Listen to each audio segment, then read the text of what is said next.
अब हम एक प्रोग्राम सॉल्व करते हैं जिसमें हमें एक नंबर यूज़र से लेना है और उसका फैक्टोरियल कैलकुलेट करके डिस्प्ले करना है। तो पहले हम डिस्कस करते हैं कि फैक्टोरियल क्या होता है। आपने अपनी मैथ क्लासेस में फैक्टोरियल के बारे में पढ़ा होगा। जैसे हमें कोई नंबर है 5, उसका फैक्टोरियल निकालना है तो हम उसको कुछ इस तरीके से रिप्रेजेंट करते हैं और फैक्टोरियल 5 का मतलब होता है 5 इंटू 4 इंटू 3 इंटू 2 इंटू 1। जब हम इसको मल्टीप्लाई करके लिखेंगे तो फैक्टोरियल 5 की वैल्यू आएगी 120। तो हमें इस प्रोग्राम में क्या करना है कि नंबर यूज़र से लेना है और उसका फैक्टोरियल डिस्प्ले करना है।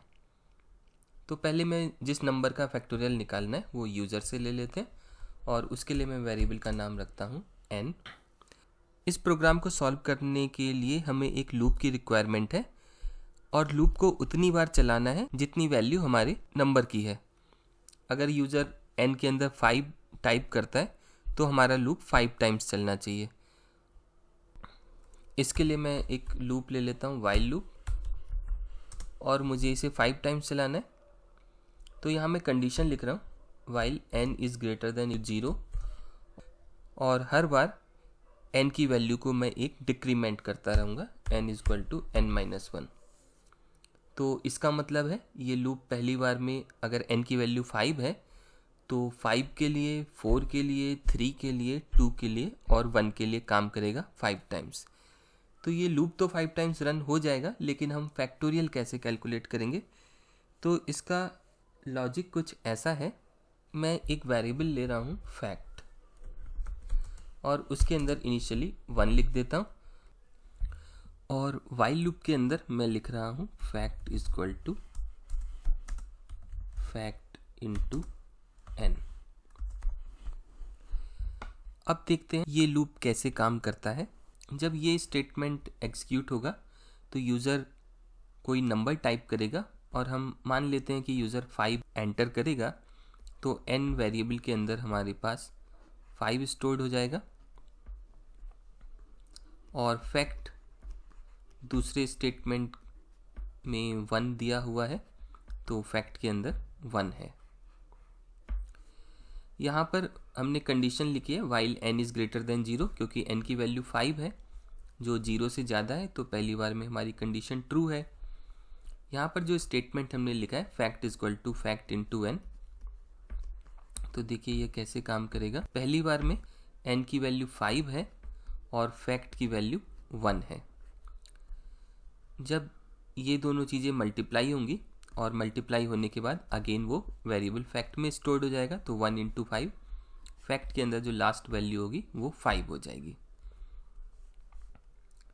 इसके बाद n हमारा डिक्रीमेंट हो रहा है यानी कि n हमारा 4 हो जाएगा और फिर से जब ये लूप में दूसरी बार लूप चलेगा, अब अगली बार जब लूप चलेगा तो 4 0 से बड़ा है, कंडीशन ट्रू है, तो फिर से ये स्टेटमेंट एग्जीक्यूट होगा fact is equal to fact into n। इस बार जो फैक्ट की लास्ट वैल्यू है वो 5 है और जो n की लास्ट वैल्यू है वो 4 है। इस स्टेटमेंट के बाद हमारा जो फैक्ट है वो उसमें वैल्यू असाइन होगी 20 और इसके बाद जब ये स्टेटमेंट रन होगा n is equal to n-1 तो n की वैल्यू 3 हो जाएगी। नेक्स्ट टाइम फिर से लूप रिपीट होगा और condition 3 is greater than 0 true है तो फिर से fact is equal to fact into n run होगा और इस बार जो हमारे पास फैक्ट की लास्ट वैल्यू वो 20 है और n की वैल्यू 3 है। जो हमारा फैक्ट वेरिएबल है उसके अंदर 60 स्टोर्ड हो गया और अगले स्टेटमेंट की वजह से n की वैल्यू 2 हो गई। फिर से कंडीशन 2 हुई, कंडीशन अभी भी ट्रू है तो इस बार जो मल्टीप्लिकेशन होगा वो 60 इंटू 2 होगा। फिर हमारे पास फैक्ट की वैल्यू 120 हो जाएगी, n की वैल्यू 1 हो जाएगी, कंडीशन अगेन ट्रू है। फिर हमारे पास 120 इंटू 1, इस तरीके से फैक्ट के अंदर अगेन 120 आ जाएगा और n की वैल्यू 0 हो जाएगी। जब हमारे पास n की वैल्यू 0 हो गई तो अगली बार कंडीशन हमारी फॉल्स हो जाएगी और ये लूप की बॉडी एग्जीक्यूट नहीं होगी। इस केस में मैं क्या करता हूँ, जो भी फैक्ट की वैल्यू है उसको मैं डिस्प्ले कर देता हूँ। तो मैंने यहाँ पर लिखा प्रिंट फैक्टोरियल इज फैक्ट। तो अब इस प्रोग्राम को रन करके देखते हैं। जैसा हमने प्लान किया था ये चीज़ें वैसे ही काम करेंगी।